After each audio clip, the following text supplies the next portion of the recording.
Hello and welcome to Sunset Zen and Sleepy Stories. Please relax, listen, and enjoy.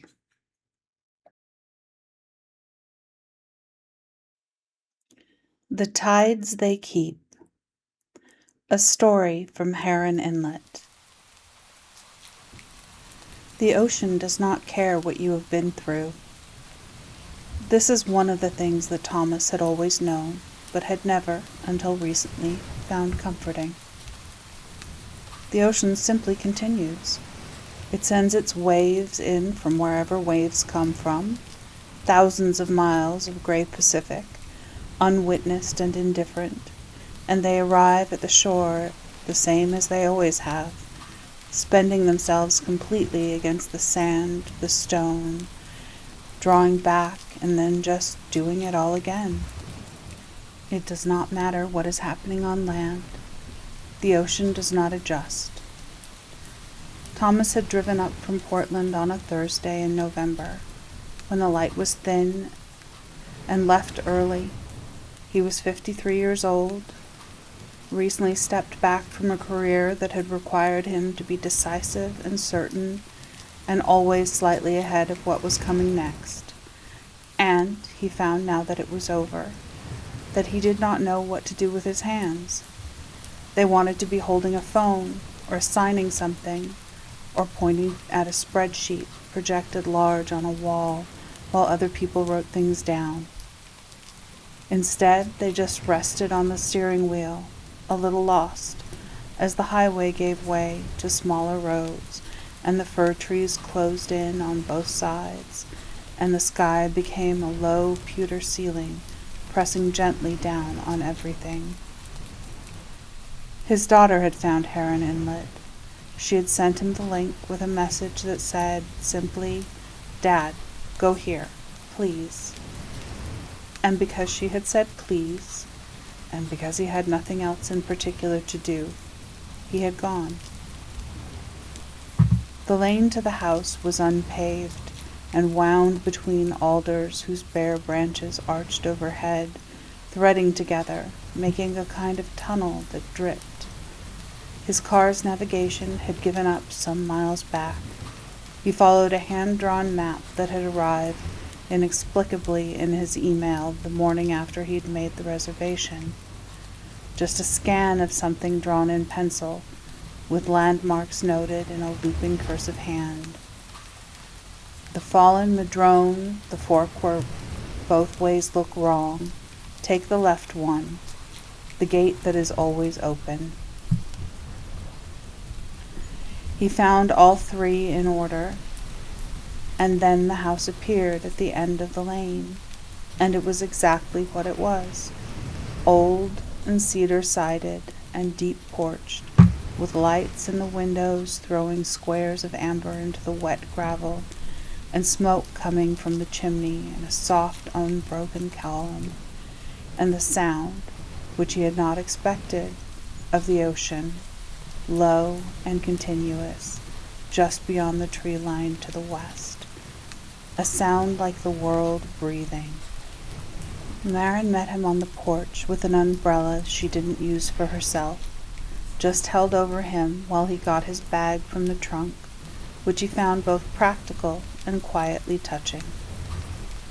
She was wearing barn boots and a heavy linen apron over a wool sweater, and she smelled of whatever she was cooking inside, something with bay leaf and onion and thyme. "You made the drive all right," she said. "The map helped," he said. "The pencil one." She nodded as though this were entirely ordinary. "Come in." Inside the house was warm in the specific way of houses that have been warm for a long time, where the warmth has gone into the walls and the floorboards and the furniture and the smell of the place, so that it is not warmth you feel from a source, but warmth that simply is. A fire burned in the hearth. Rain moved on the windows in long, quiet lines. On the kitchen counter, a pot held something at a gentle simmer, its lid ajar, releasing the small, patient exhalations of steam. There was another guest in the house. Thomas could tell by the second pair of boots near the door, smaller, and the knitting left on the arm of the chair nearest the fire, a deep green thing of indeterminate shape, still needled mid-thought. But the other guest was not visible, and Marin made no introduction, just showed Thomas to his room, the driftwood room, she said, on the ground floor, with a door that opened directly onto the east porch, and set a towel on the bed and showed him where the light switch was, as though he might otherwise search for it in a place he had never been before. The room smelled of cedar and something faintly mineral, like clean stone after the rain. The bed was high and dressed in layers of different white, linen, cotton, something that might have been wool underneath, and on the bedside table there was a lamp, a glass of water, and a small dish with 2 squares of dark chocolate. Thomas sat on the edge of the bed for a moment, his hands on his knees, and listened to the ocean through the window glass, which was slightly old and had a faint distortion to it that made the trees outside look like they were breathing. He had not, he realized, sat down to simply sit in quite some time. Dinner was at 7, by which time the other guest had appeared, a woman named Iris, who was perhaps 65, with silver hair cut very short, and the deliberate posture of someone managing some ongoing discomfort. Not pain exactly, but a body that required a certain careful attention. She was, Thomas would learn over the following days, a recently widowed marine biologist who had spent 30 years studying intertidal zones along this exact coast, and who had returned here for reasons she said she couldn't quite explain, except that the ocean seemed like the right place to be. The familiar thing, she said, when Thomas asked. She was cutting bread with the authority of someone who had fed large field crews in impractical conditions. When everything else changes, you come back to the familiar thing. Thomas thought about this. He had spent 30 years in the familiar thing, and leaving it was the change. He wasn't sure they were looking for the same remedy. Marin served a lamb and white bean stew that she had been cooking, by the smell of it, since morning. It was the color of old ivory, thick with rosemary and garlic, and soft shreds of meat, and she ladled it into the wide, shallow bowls, and set a small pitcher of the broth beside each bowl, in case anyone wanted more. There was bread she had baked that afternoon, a sourdough with a crust that shattered when cut, and a crumb that was dense and slightly tangy, and tasted of the particular yeast she kept in a clay crock out on the counter, was, she mentioned once and without elaboration, 11 years old. They ate, the 3 of them, and the rain came and went on the roof, and the fire did what fires do, outside under all other sounds, the ocean. The next morning, Thomas woke before light and lay in the bed listening. Rain first, still there, lower now, a fine, persistent drizzle, rather than the evening's heavier intervals. Then the drip from the porch eaves. Then a bird he couldn't identify, a single clear note repeated at long intervals, somewhere in the alders. And then, beneath it all, constant and unlocatable and everywhere at once, the ocean. Dressed in the dark and went out through the door onto the east porch and stood there with his hands in his pockets while his eyes adjusted. The sky was not fully dark. A faint luminosity from the east suggested that dawn was in the process of coming, somewhere far above the cloud cover, conducting its business whether or not it could be seen. The alder trunks were pale, the ferns along the path were dark, shapeless masses that would, in an hour, become individual and intricate and very green. Marin appeared at the kitchen window, a light coming on behind her, and a few minutes later the back door opened and she held out a thermos of coffee without a word. He took it. She went back inside. He stood on the porch for a while longer, warming his hands, and then he found the shore path. It began at the back of the property, past the garden where the last of the kale stood in ragged dark columns, and the raised beds had been put to sleep for the season under covers of straw. A gate, unlatched, opened onto a small trail that moved through the forest, hemlock and fir, mostly with an understory of salal and Oregon grape and the occasional red-berried flash of the native holly. And then the trail turned west and began descending, and the sound of the ocean grew. It grew the way sounds do when you move towards their source, not just in a louder, but also a fuller way, gaining texture and dimension, separating into layers.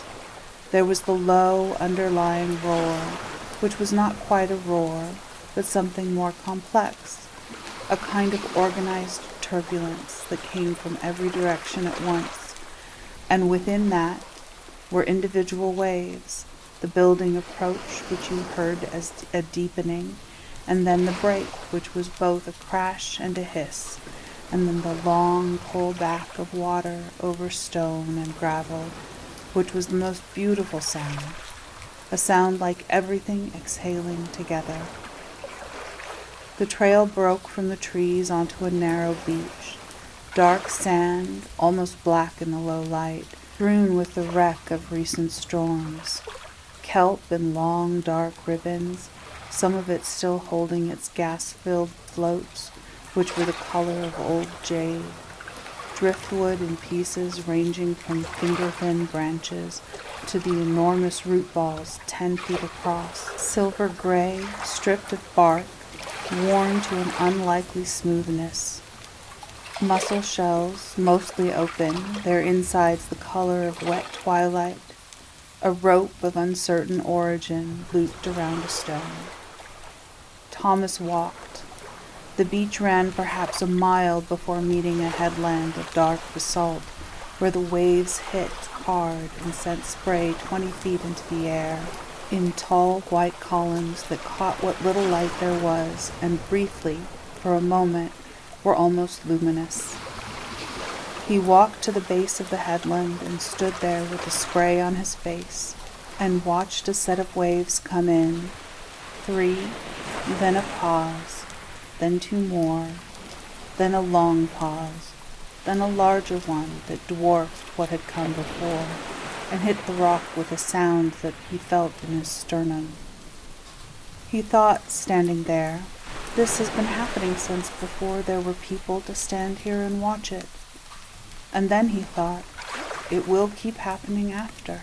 These were not, as they might once have seemed to him, depressing facts.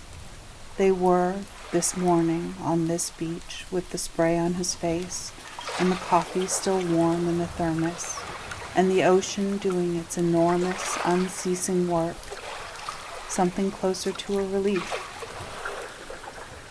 He was back at the house by 8:30, and found Iris in the kitchen, seated at the long table, with a mug and a tide chart spread open in front of her, annotated in pencil, in a hand so small that it was nearly illegible from a distance. She looked up when he came in. "You went to the shore," she said. It was not a question. "How could you tell?" She gestured at his boots. "Salt. Also, you look different." Thomas looked down at his boots, which were damp and flecked with sand, and then back at her. "Different how?" "Less like you're waiting for something." She looked back at her tide chart. "The ocean does that. Clears the frequency." Marin was at the stove doing something with eggs, and a small iron pan and butter that had gone golden and nutty in the heat. She did not comment, just slid a plate in front of Thomas when he sat down. The eggs, soft and just set, laid over a bed of sautéed mushrooms and the wilted wintered greens, with a scattering of fresh thyme and a piece of toast made from yesterday's sourdough, its surface dark and crackling. He ate every bite. On the second afternoon, Iris invited Thomas to walk to the shore at low tide, and he accepted. And this turned out to be a different experience from his solo walk entirely. Slower, more interrupted, more full of information. Iris walked with a wooden staff and moved carefully, but without urgency, over the rocks. And she stopped every few feet to point at something or crouch down to look more closely. And she had the particular quality of experts who have loved their subject for decades. She did not perform her knowledge, just used it naturally the way one uses language one has spoken since childhood. "Here," she said, crouching at a tidal pool. "Come look at this." Thomas crouched beside her. The pool was roughly the size of a kitchen sink, filled with water so clear it seemed almost not to be there. In it, a cluster of sea anemones, their tentacles fully extended, rippling in the infinitesimal current, the color of old turquoise. A hermit crab, moving with the preoccupied air of someone who has forgotten what they came into the room for. Two purple sea urchins wedged into a crevice, their spines moving with a slowness that was almost meditative, and at the very bottom, just visible, a small ochre sea star, with all 5 arms extended, perfectly still, as though in the middle of an announcement. "The urchins have been here longer than I have," Iris said. "Sea urchins can live 170 years.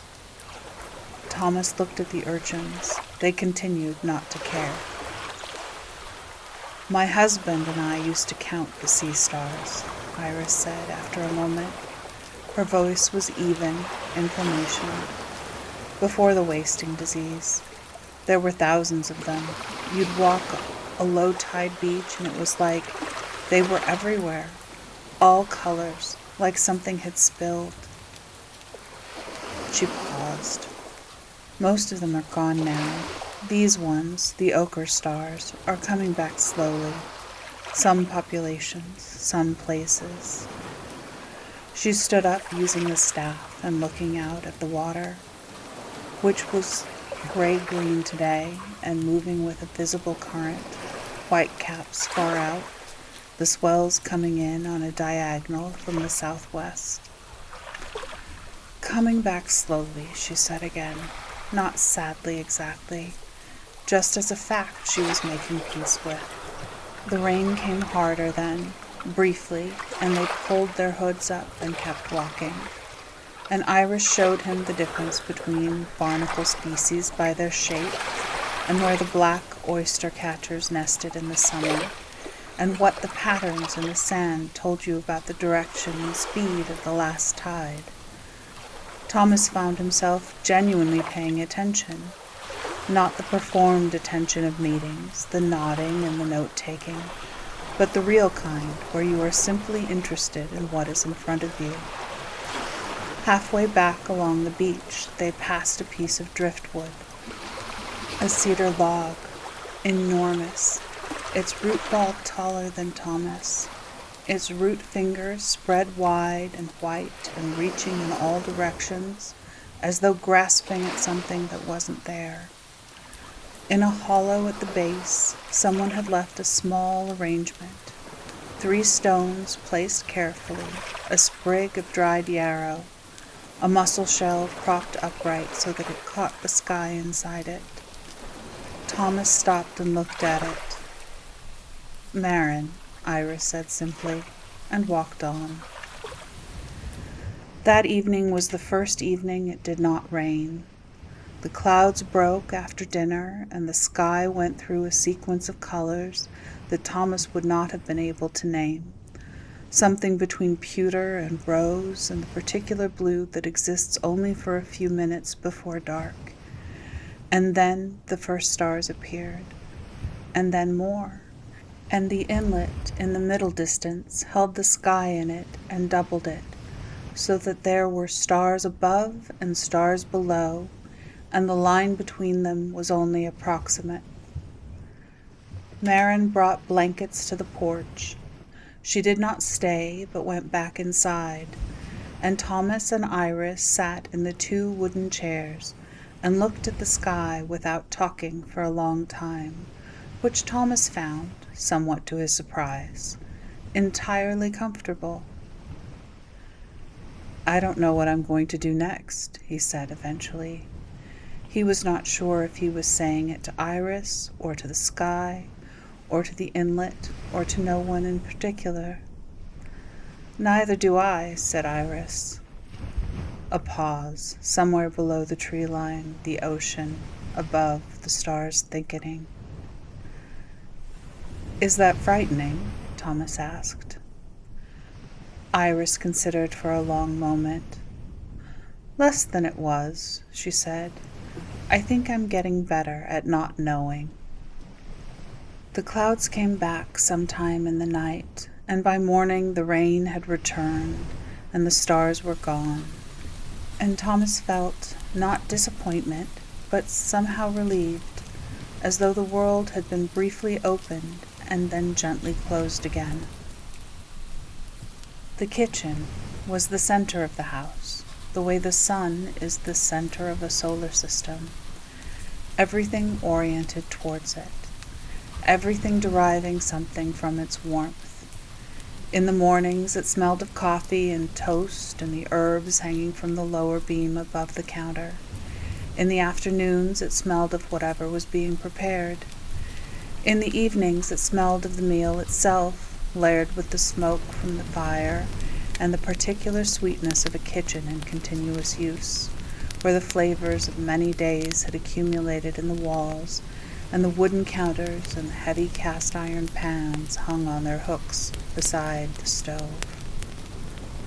Marin was always doing something in it, not busily. She had no bustle, no sense of urgency, but continuously, the way that tidal work is continuous, always in some stage of process, always at some particular point in a long, slow making. On the 3rd morning she made congee, a long-cooked rice porridge with ginger and scallion and served with soft-boiled eggs whose whites had been barely set and whose yolks were still molten and the color of late afternoon. And beside each bowl a small dish of sesame oil, and another of soy, and another of something red and fermented that Thomas could not identify, but that was the perfect counterpoint to the mild, yielding porridge. She served it with nothing else except the cups of tea that appeared as if by habit by each bowl. Thomas watched her cook on a morning when the rain was steady and Iris was still sleeping, and the house was very quiet. He had come to the kitchen early again. He was sleeping late by his old standards, and early by any vacation standard, and some compromise his body negotiated. He found Marin at the counter with a large white radish, slicing it in thin on a mandolin, with the focused inattention of someone whose hands know exactly what they are doing while their mind is somewhere else. "Can I help with anything?" Thomas asked, and felt, even as he said it, that it was not his old reflexive offer of labor, but a genuine question. Marin tilted her head at the counter beside her. "The garlic needs peeling." He peeled the garlic while she sliced radish, and outside the rain fell on the inlet, and the herons moved along the shallows in their slow, deliberate way, and the kitchen smelled of ginger and sesame, and the faint brine that drifted in whenever the door opened. "What made you start this place?" Thomas asked. Marin moved the mandolin aside and took the radish slices to a bowl, arranging them with casual care. "I had a house. People needed somewhere to be." She paused. Those 2 things were sufficient. Thomas peeled a clove. "Do you ever have guests that you can't help?" The question came out before he had quite decided to ask it, and he wasn't entirely sure what he meant by it. Marin was quiet for a moment, rinsing her hands at the sink and drying them on the cloth tucked at her apron. "I feed people," she said eventually. "I give them a place to walk. I try to pay attention to what they need, which is usually something simpler than what they think they need." She turned back to the counter, considered the garlic he'd been peeling. "The rest of it, that's them. They do it themselves. I'm just the place where they do it." Thomas thought about this while he peeled the next clove. He thought it might be the most modest and accurate description of care he had ever heard. On the third evening, Marin made a fish stew. She had received, that afternoon, a delivery from someone Thomas did not see. Just a knock at the back door, and then Marin coming back in with a cloth-covered basket and setting it on the counter and lifting the cloth and looking at the contents with a satisfied expression.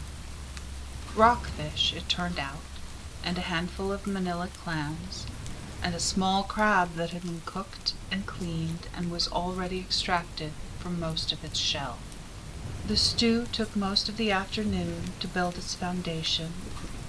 First, a sofrito of onion and fennel and celery and good olive oil, cooked low until it had gone translucent and faintly sweet. Then tomato paste stirred in and allowed to darken. Then white wine that hissed against the pot pan and immediately filled the kitchen with something bright and acidic that cut through everything. Then stock, fish stock she had made herself the previous week, and saffron which turned the whole pot a deep mineral gold. And then, in the last 20 minutes, the fish and the clams and the crab added in sequence according to their cooking times. The clams going in last and opening in the heat like small mouths saying something in unison. She served it in large bowls over slices of toasted bread that had been rubbed with garlic while still hot and set in the bottom so that they softened in the broth from below and stayed slightly crisp at the edges that stayed above the surface. A ruelle on the side, a rust-colored mayonnaise of roasted red pepper and garlic, and the stew steamed in the bowls, and the smell of it was the ocean and the land together, saffron and brine and fennel and the clean white meat of the fish. They ate for a long time. The fire burned, the rain on the windows was loud tonight, a proper November storm moving through, and the wind in the firs outside made a sound like very distant breathing. The house held them, the old boards flexing slightly in the gusts and then settling, the way a ship settles, and the warmth of the fire and the warmth of the bowls and the warmth of the wine they drank slowly with the stew. A light Basque white, faintly fizzy, that Marin had poured without asking. All of it together was the specific warmth that is not just temperature, but a kind of shelter from something large and impersonal outside. Thomas thought, this is what people used to do before the particular loneliness of eating alone or eating quickly or eating at a desk, before the forgetting of what a fire is for. He thought this, and then he let the thought go and just ate. On the fourth day they walked in the rain. Not mist, not drizzle, but actual November rain. Purposeful, sustained, neither kind nor unkind, just committed to falling. Thomas wore the waxed canvas coat from the hook by the door and the rubber boots from the collection in the entryway, and Iris wore what turned out to be her own boots and her own coat and a battered yellow slicker of some antiquity that showed the coastlines of 30 years of field work in its faded patches and in its salt-stiffened seams. They went west, taking the shore path through the forest and out to the beach, and the ocean was different today, the storm darker, more purposeful, the swells larger and more irregular, arriving in sets that built on each other and broke early, spending themselves halfway to shore in a line of white water that roared and tumbled and spread itself thin across the dark sand. The spray was horizontal in some of the gusts. The kelp was being torn loose somewhere offshore and washing in. The long, dark streamers of bull kelp tangled with the eelgrass and the occasional battered float. Iris walked into the wind with her eyes half closed and her chin up, the way you walk when you know rain and are not afraid of it, but do not see the point of pretending it isn't there. Thomas walked beside her and found, after the first few minutes, that he had stopped hunching. The rain was in his face, and the wind was making noises in his ears, and the ocean was very loud, and he thought, "There is nothing I need to be doing right now, except this." This thought was not new. He had had versions of it before, in theory, in the intellectual way one can understand things without feeling them. But today, on this beach, in this rain, with the ocean throwing itself at the shore with its usual total commitment, he felt it. The difference between understanding a thing and feeling it was, he thought, approximately the difference between reading about cold water and stepping into cold water. And he had stepped into something cold, and it had not, as he had obscurely feared it might, undone him. It had instead simply clarified things considerably. They walked to the headland and stood in the spray and watched the waves. One came in that was genuinely large, a swell that had organized itself far offshore and traveled however many miles and was now spending its final enormous self against the basalt, the water shooting straight up 15-20 feet, hanging for a moment at the top of its arc, and then falling back in a complicated white cascade. The sound arrived a half a second after, deep and percussive, and Thomas felt in his chest like a slow bell struck once. "My husband proposed to me on a beach like this," Iris said, not moving her eyes from the water. Thomas said nothing, which felt like the right thing. He was terrible at speeches. He had clearly planned something and then forgotten it completely when the moment arrived. He just stood there and said, "I think we should be together forever," and looked absolutely terrified. She watched another wave build and break. "It was the truest thing anyone has ever said to me." The rain fell. The ocean kept working. "I'm sorry," Thomas said. "Don't be," she said.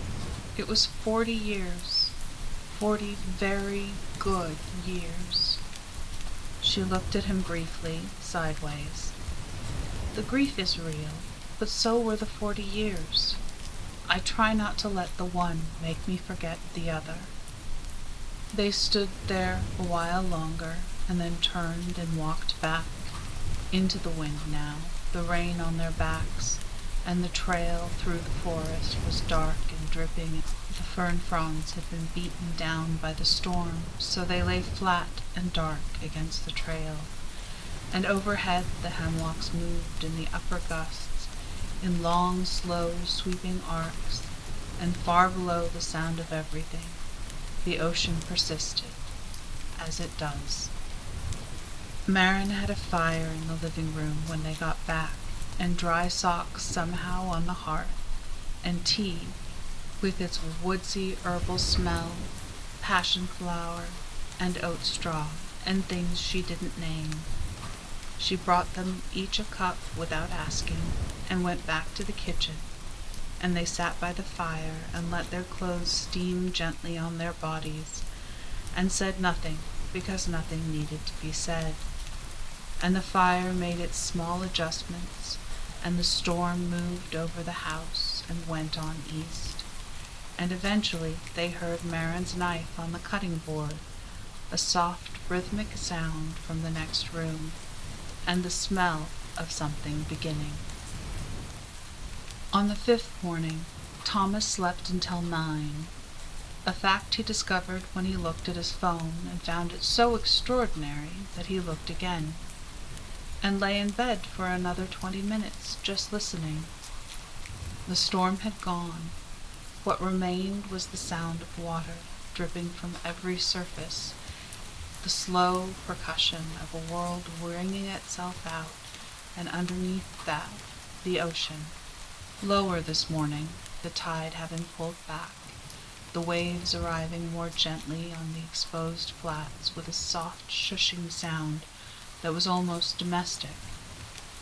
At breakfast, warm polenta with butter and a soft cheese, Marin made herself from a neighbor's goat milk, and sliced pears from the cold pantry, and strong coffee in a large white cup.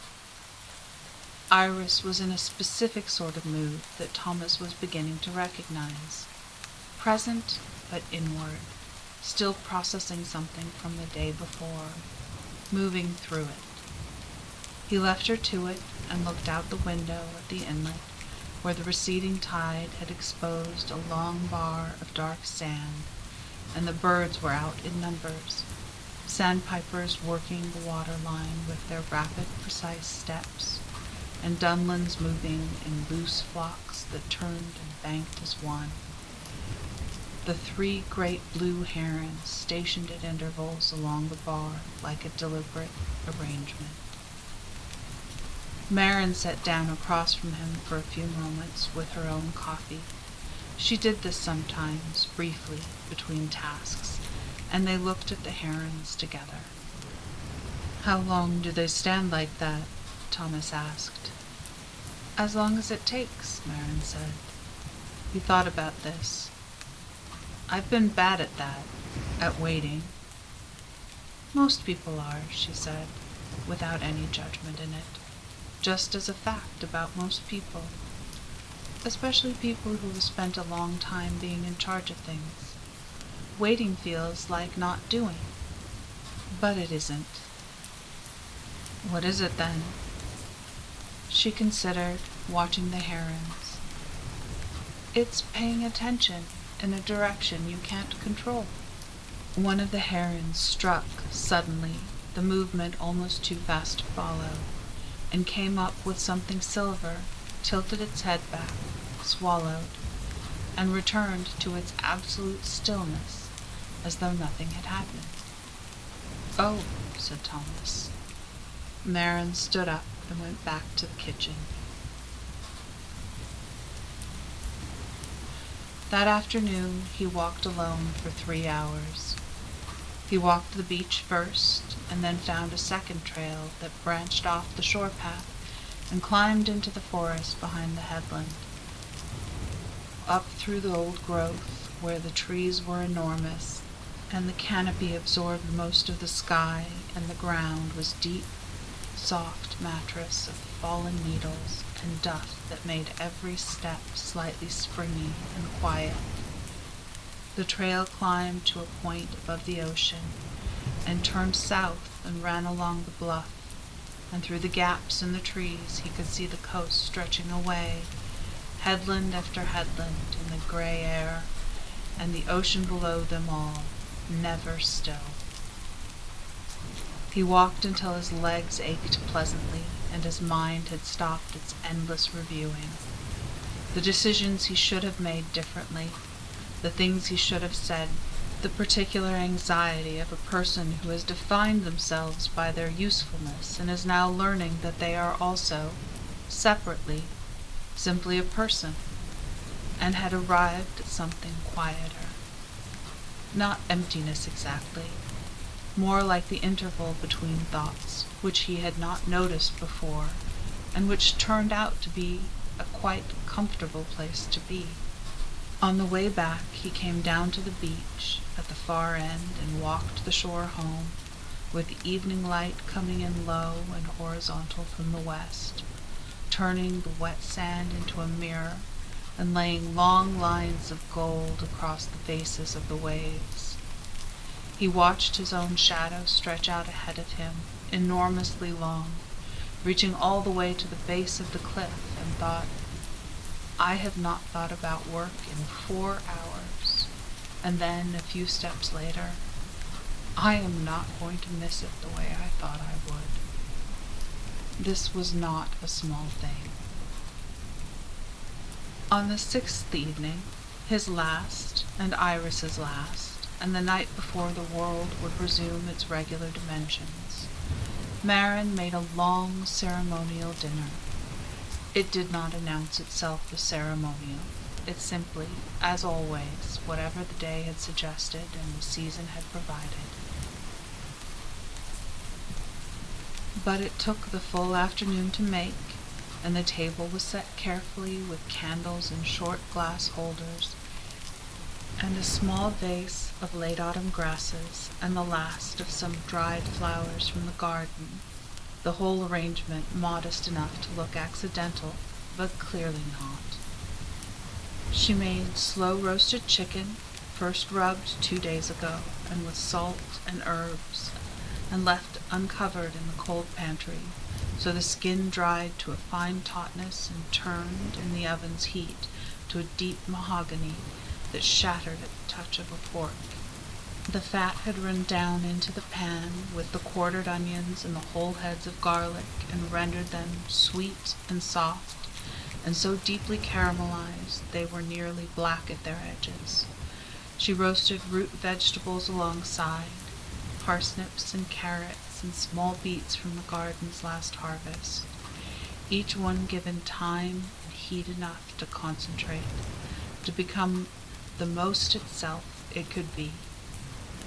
She had made a pan sauce from the drippings with a little brandy and thyme and the very last of the good stock, and it was the color of amber, and the smell of it, when she lifted the lid from the serving dish and set it on the table, was something Thomas suspected he would be able to call back for years.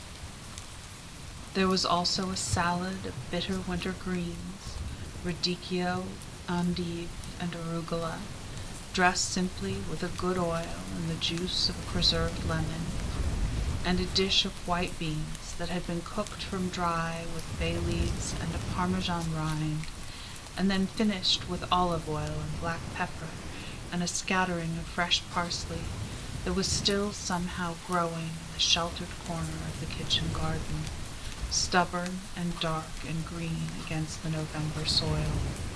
They opened a bottle of red wine that Marin produced from somewhere. She did not say where it came from or anything about it, just set it on the table already opened, and it tasted of earth and dark fruit and something long and slow that Thomas associated abstractly with the notion of things being made over time. They ate for 2 hours, the fire burned, the rain returned softly and moved on the windows in its familiar way, and the candles reflected in the glass made it look as though there were lights out in the dark, small moving flames beyond the trees, which was either a comforting or an eerie thought, depending on how you held it. Iris talked about a paper she was going to write, had been meaning to write for 2 years, had been putting off for reasons that no longer seemed sufficient, about the recovery patterns of intertidal species following the sea star wasting event, and what they suggested about ecological resilience. She talked about it the way you talk about something you have finally decided to do, with carefulness that contained within it a great deal of relief. Thomas talked about his daughter, how she had sent him here, and how she had known, somehow, and how he thought this was perhaps the beginning of a different relationship with her, one in which she knew things about him that he hadn't had to tell her. He wasn't entirely sure what he was saying as he said it, but Iris nodded in the way of someone who understands the shape of a thing, even when its specifics are imprecise. Marin listened to all of this. She contributed occasionally, briefly, a word, a question, a small laugh. But mostly she listened in that particular way she had of listening, which was not passive, but actively receptive, the way good soil receives rain. After dinner she made dessert, small baked apples cored and filled with butter and brown sugar, and a little cardamom, and a single walnut pressed into the center of each one, roasted until they had collapsed softly into themselves, and their filling had bubbled and thickened and turned into something between caramel and jam. She served them with a spoonful of thick cream that she poured from a small pitcher, as though it were the most ordinary thing, and they were warm and sweet and faintly spiced and tasted of autumn reaching its natural end. After dinner, they went to the porch for a while, even though it was raining. Because it was raining, maybe. Because the rain felt right for the last night. Because what would a night at Heron Inlet be without it? The three of them stood under the porch roof and looked at the dark where the inlet was, and listened to the rain on the gravel and the drip from the eaves and the ocean, still present, still doing its unceasing, enormous, patient work below the tree line and beyond the inlet and out into the dark water that stretched all the way to wherever it went. "I'll come back," Iris said. She said it to the dark or to the inlet, or simply as a statement to the air of something decided. Thomas thought, so will I. He didn't say it, but Marin looked at him briefly from the corner of her eye, in a way that suggested she had heard it anyway. The last morning was gray and still, the rain reduced to the finest possible mist, barely rain at all, more like the air taking a position of damp sympathy. Thomas was up before everyone again, and he went to the shore one final time, walking the trail through the trees in the early half-dark, breathing the hemlock and the soil and the salt and the air that came in off the water and threaded itself through the forest like something looking for something. The beach was empty, the tide was in, the waves arriving at the base of the beach's steep upper slope and running it in thin, bright sheets and then pulling back with a sound like fabric tearing very gently. He walked to his usual spot at the base of the headland and stood there with his hands in his pocket and looked at the ocean for a long time. It was the same ocean. It would keep being the same ocean. The waves would come from wherever they came from and spend themselves here and pull back, and the next ones would come, and this would go on after he was home, and after his daughter was grown, and after everyone now living had finished their particular negotiations with the world and gone to wherever the going goes. This was, this morning, a completely consoling thought. He thought about Iris and her 40 years, the trueness of them, the way grief and gratitude could occupy the same exact space and not negate each other. He thought about Marin, who fed people and paid attention and let the rest of it happen. He thought about the heron who had waited without effort until it was time to strike. He thought, I am not sure what I will do next. I am, for the first time in as long as I can remember, comfortable not knowing. A single wave came in, larger than the others, and broke cleanly and ran high up the sand and then ran back.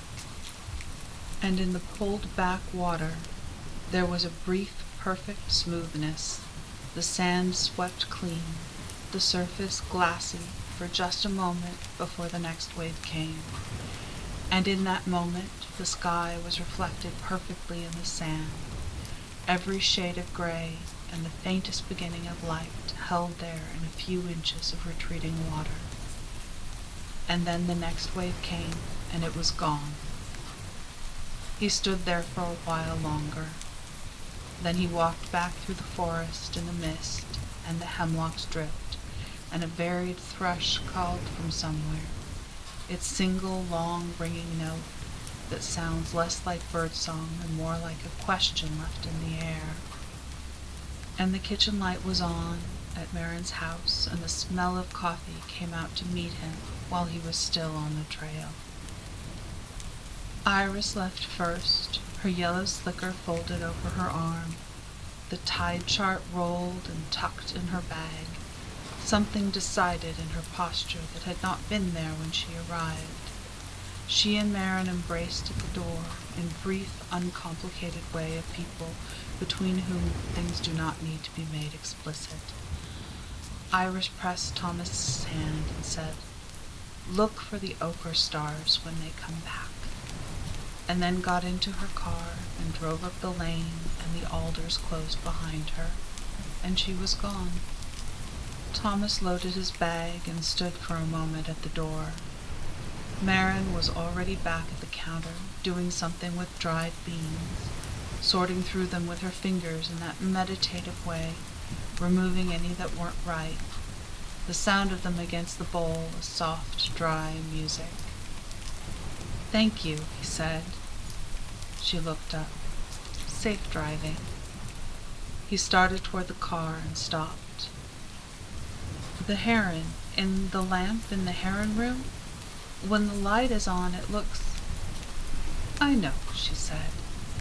He looked at her for a moment. "Get home," she said kindly, and returned to her beans.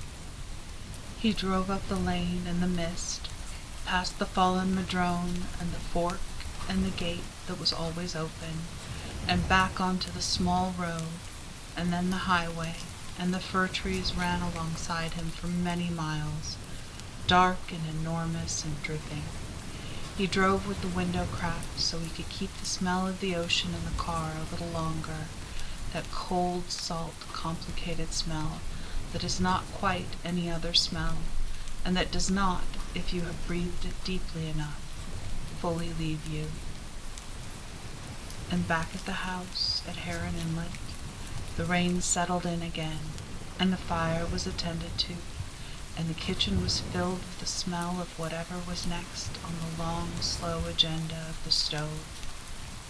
The inlet moved in its daily way, receiving the tide and releasing it. The heron stood in the shallows and waited for what was always coming, and the forest breathed, and the ocean to the west behind the trees and below the bluff and beyond the dark sand of the beach continued doing what it had always done and would keep doing, patient and enormous and wholly indifferent, and somehow, in its indifference, the most comforting thing in the world.